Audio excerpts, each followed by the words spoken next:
to 180 Hangout. Gimana kabar kalian? Aku percaya pasti luar biasa. Nah, sahabat 180, hari ini adalah hari yang spesial karena kita akan sama-sama beribadah, memuji, dan menyembah Tuhan.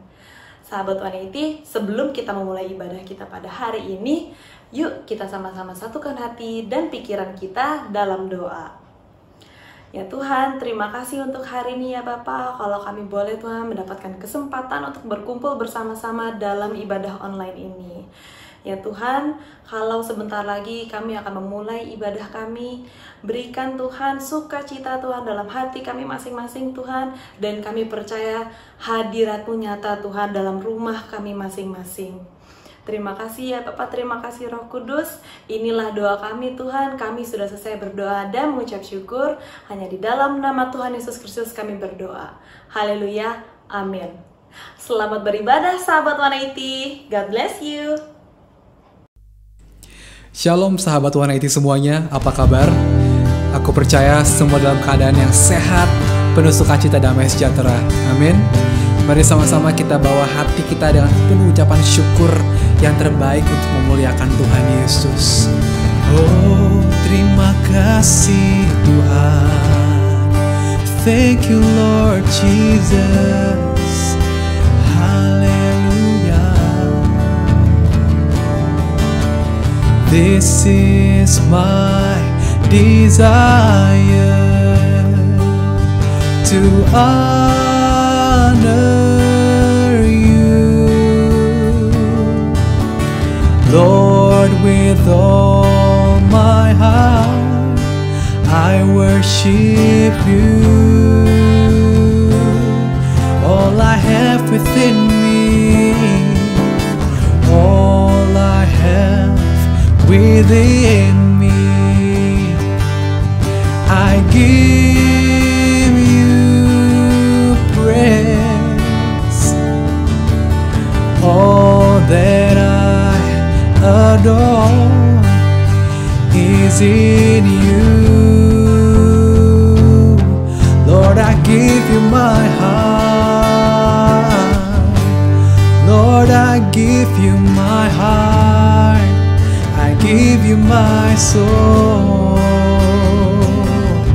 I live for you, oh Lord. Every breath that I take, every moment I'm awake. Lord, have your way in me. Oh, Lord, I give you my heart and my soul. Oh, this is my desire. This is my desire to honor you, Lord, with all my heart. I worship you. All I have within me, all I have within me, I give you praise. All that I adore is in you. Mari sama-sama katakan, Lord, I give you my heart. Lord, I give you my heart. I give you my soul.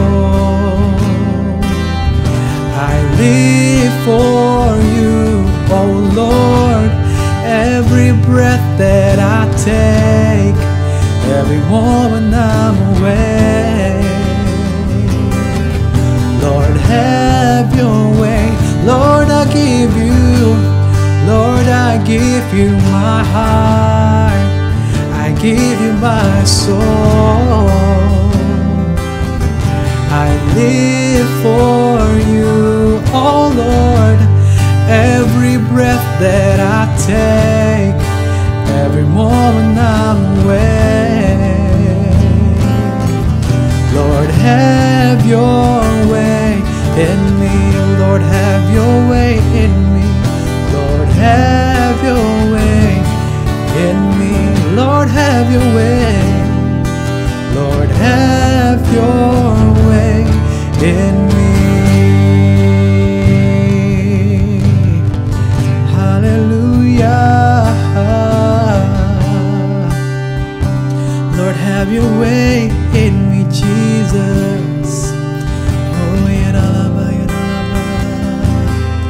Come on, let's praise Him. Oh, praise the name of the Lord our God. Oh, praise His name forevermore. For endless days we will sing your praise. Oh Lord our God. Oh, praise the name. Oh, praise the name of the Lord our God. Oh, praise His name forevermore. For endless days we will sing your praise.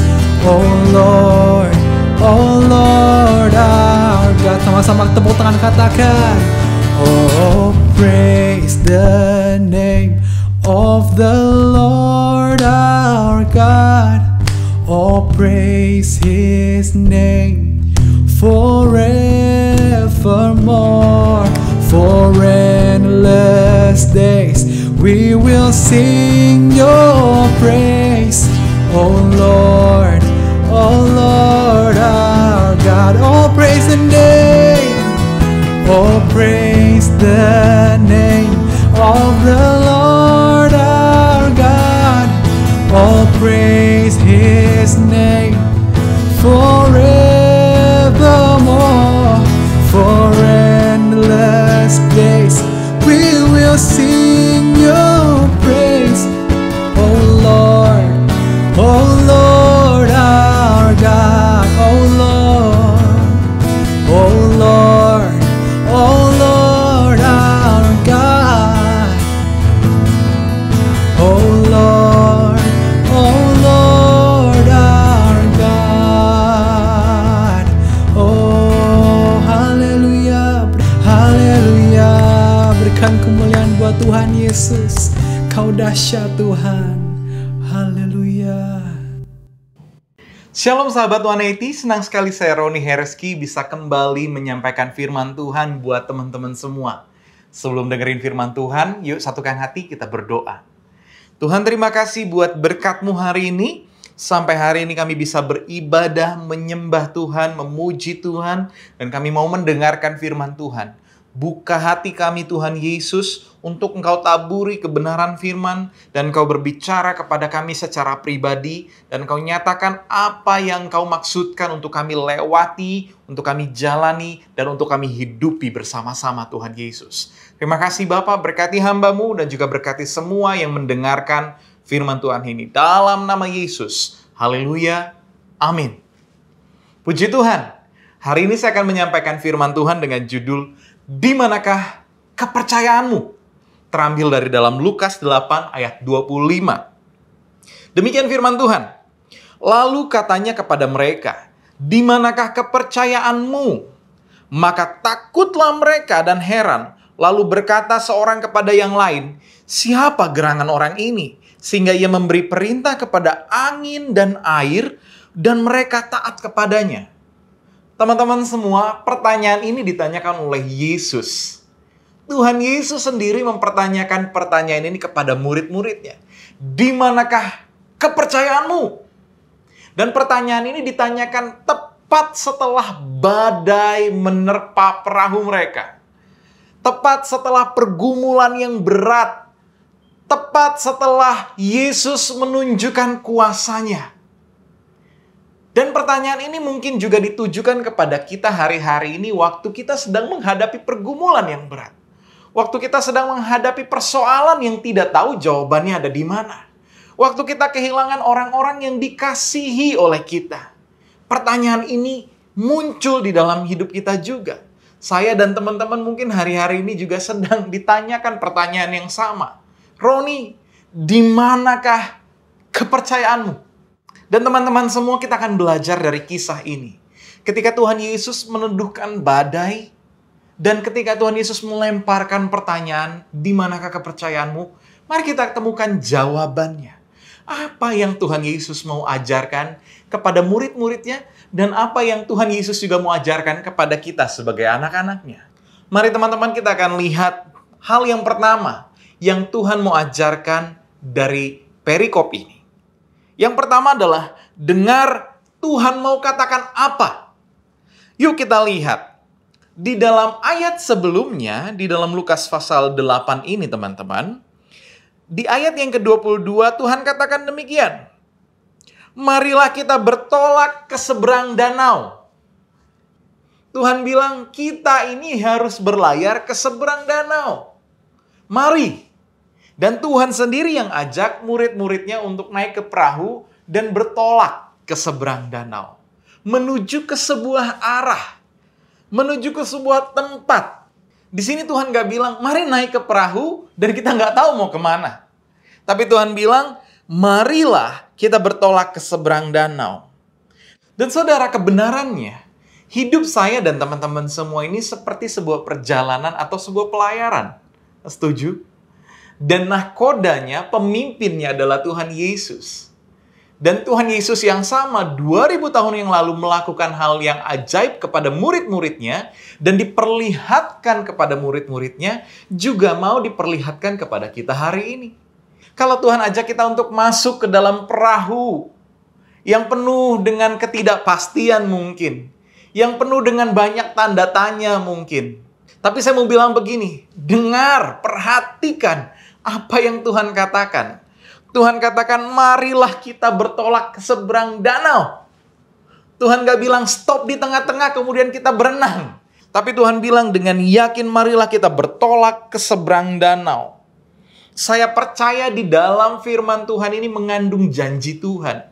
Tuhan gak bilang cuma sampai di tengah danau. Tapi Tuhan bilang sampai ke ujung sana. Sampai ke seberang sana Tuhan akan ada bersama dengan mereka. Dan membawa mereka dari seberang sini ke seberang satunya. Dan inilah yang terjadi di dalam kehidupan saya dan teman-teman. Waktu Tuhan bilang pergi.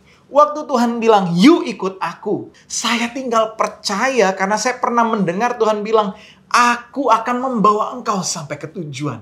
Aku akan membawa engkau sampai ke tempat di mana engkau seharusnya berada. Dan teman-teman semua, hari ini firman yang sama juga ada buat teman-teman. Kalau Tuhan bilang engkau harus melalui danau ini, engkau tidak akan dibiarkan seorang diri, tapi engkau akan dibawa sampai ke seberang danaunya.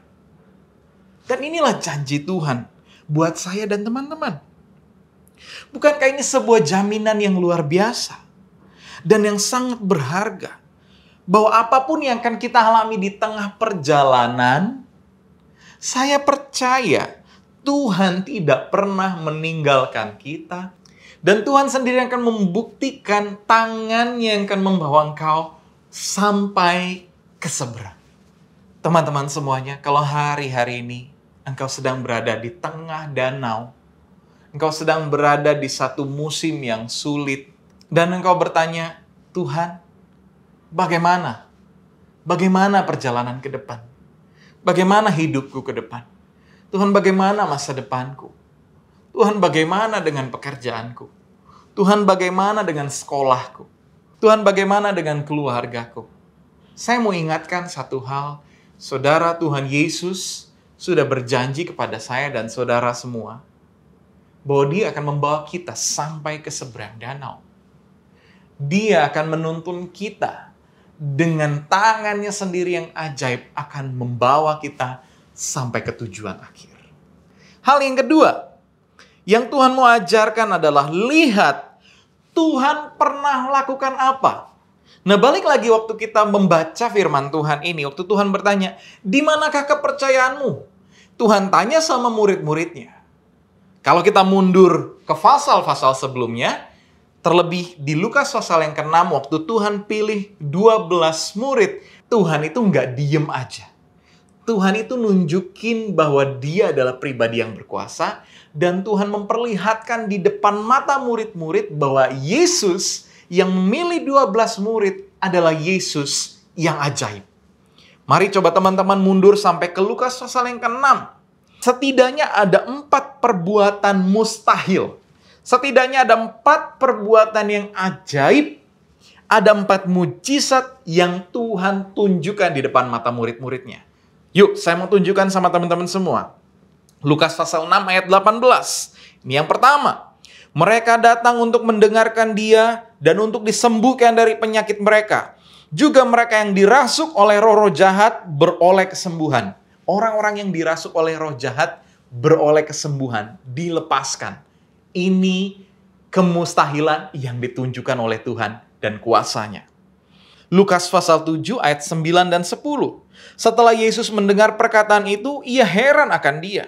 Dan sambil berpaling kepada orang banyak yang mengikuti dia, ia berkata, "Aku berkata kepadamu, iman sebesar ini tidak pernah aku jumpai sekalipun di antara orang Israel." Dan setelah orang-orang yang disuruh itu kembali ke rumah, didapatinya lah hamba itu telah sehat kembali. 2. Ada seorang hamba dari perwira di Kapernaum yang sakit, tapi jauh tempatnya, bukan di tempat yang sama, tapi karena iman, Tuhan sedang memperkatakan sesuatu lewat firman-Nya, dan orang itu sembuh. Hamba itu sembuh. Yang ketiga yang saya catat, teman-teman semua, Lukas pasal yang ke-7 ayat 13-14. Dan ketika Tuhan melihat janda itu, tergeraklah hatinya oleh belas kasihan, lalu ia berkata kepadanya, "Jangan menangis." Sambil menghampiri usungan itu, ia menyentuhnya, dan sedang para pengusung berhenti, ia berkata, "Hai anak muda, aku berkata kepadamu, bangkitlah." Yang ketiga, bahkan orang yang sudah mati, anak seorang ibu dari kota yang bernama Nain, dibangkitkan dari kematian. Dan yang keempat, Lukas pasal 8 ayat 2. Dan juga beberapa orang perempuan yang telah disembuhkan dari roh-roh jahat atau berbagai penyakit, yaitu Maria yang disebut Magdalena, yang telah dibebaskan dari 7 roh jahat. Setidaknya ada 4 tanda mujizat yang Tuhan kerjakan sampai peristiwa Tuhan membawa murid-muridnya menyeberangi danau. Teman-teman, untuk orang normal, sudah dikasih tunjuk 4 kali peristiwa yang di luar nalar, di luar kuasa manusia, dan dipertontonkan di depan matanya. Harusnya orang tersebut bilang begini, ini orang bukan orang biasa. Yang namanya Yesus ini pasti bukan orang biasa. Dia ini pasti punya kuasa. Dia ini pasti seorang yang khusus yang diutus Allah.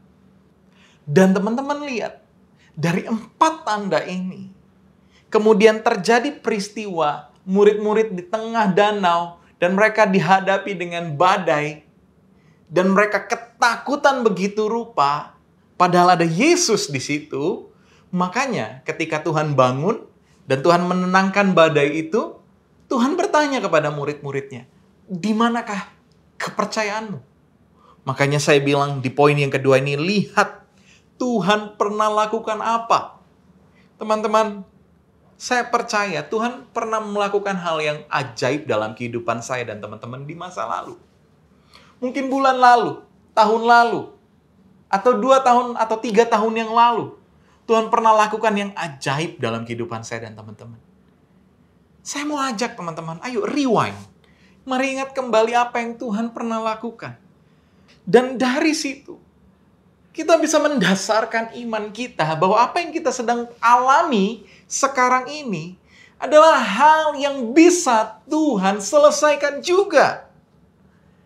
Dan saya mau ingatkan buat teman-teman semua bahwa hari ini pun kalau engkau sedang mengalami sebuah hal yang sukar, ingat di waktu yang lampau Tuhan pernah melakukan perkara yang hebat dalam hidupanmu, dan hari ini Tuhan yang sama akan melakukan perkara yang hebat juga dalam kehidupanmu.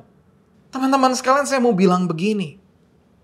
Kalau hari ini ada sebuah pertanyaan di dalam batin kita, di dalam hati kita bertanya, di manakah kepercayaanmu? Ingatlah baik-baik bahwa Tuhan pernah melakukan perkara yang ajaib puluhan, ratusan, ribuan kali di masa lalumu. Dan itu menjadi modal bagi iman kita untuk kita bisa melihat bahwa perkara yang ini pun Tuhan akan selesaikan. Justru mantapkan iman kita hari ini berkata, Tuhan, aku percaya di musim ini pun Tuhan akan tolong. Dalam nama Yesus. Iman yang seperti ini yang Tuhan mau kita tunjukkan kepada Dia. Amin, teman-teman semua. Dan hal yang ketiga yang saya mau bagikan dari perikop ini adalah tetaplah tenang karena disitulah letak kekuatan kita. Teman-teman, waktu kita baca ayat ini, kita bandingkan dengan Injil yang lain.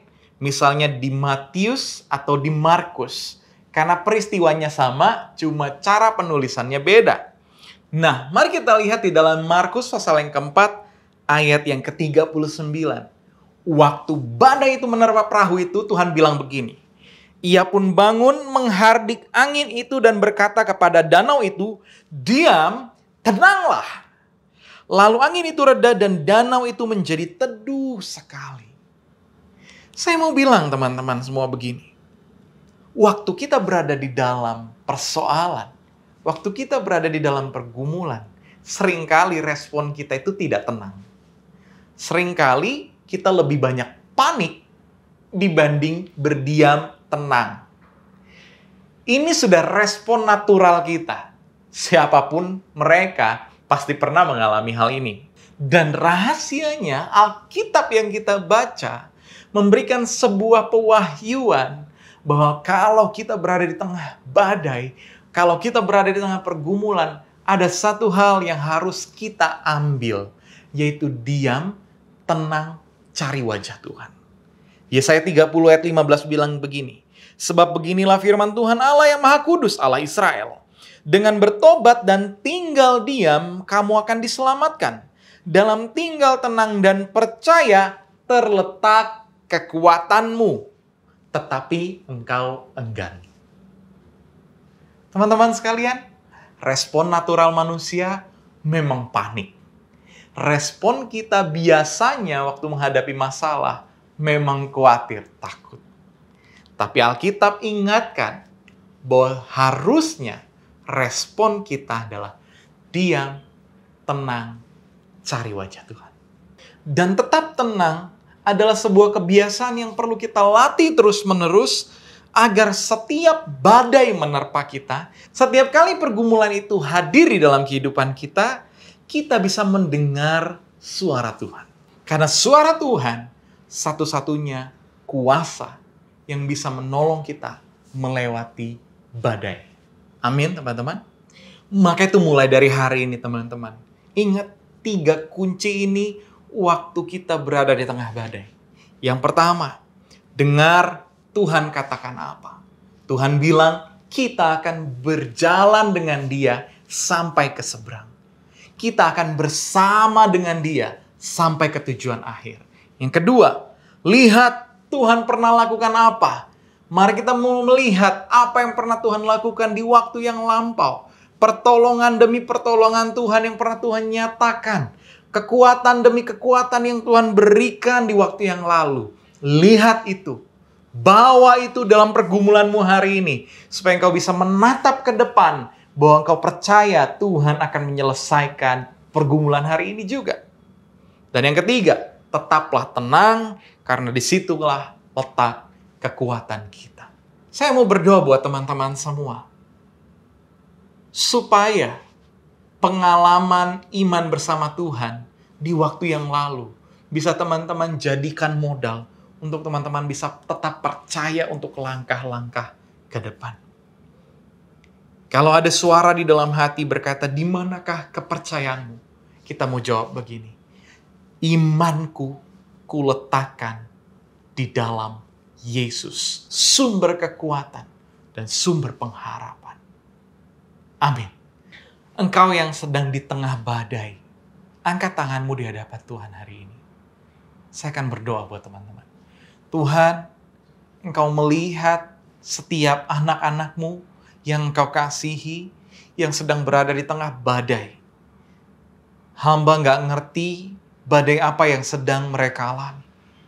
Tapi satu hal yang kami pahami, bahwa Tuhan yang ajaib, Yesus Kristus namanya, adalah Tuhan yang telah menjamin untuk kami dapat menyeberangi danau, dan untuk kami dapat mengatasi setiap badai, untuk kami dapat bisa melewati setiap pergumulan ini bersama dengan Engkau, dan kami mengenal siapa Engkau. Biarlah ini yang kami alami hari-hari ini Tuhan Yesus. Di tengah badai, di tengah pergumulan, di tengah ketakutan, kecemasan yang ada. Kami melihat ada Tuhan Yesus dan kuasa yang ajaib itu bekerja hari ini dalam nama Yesus. Untuk mendatangkan kebaikan, untuk mendatangkan kedewasaan secara rohani, untuk mendatangkan mujizat dalam kehidupan anak-anak-Mu Tuhan Yesus. Berkati setiap kami Tuhan Yesus.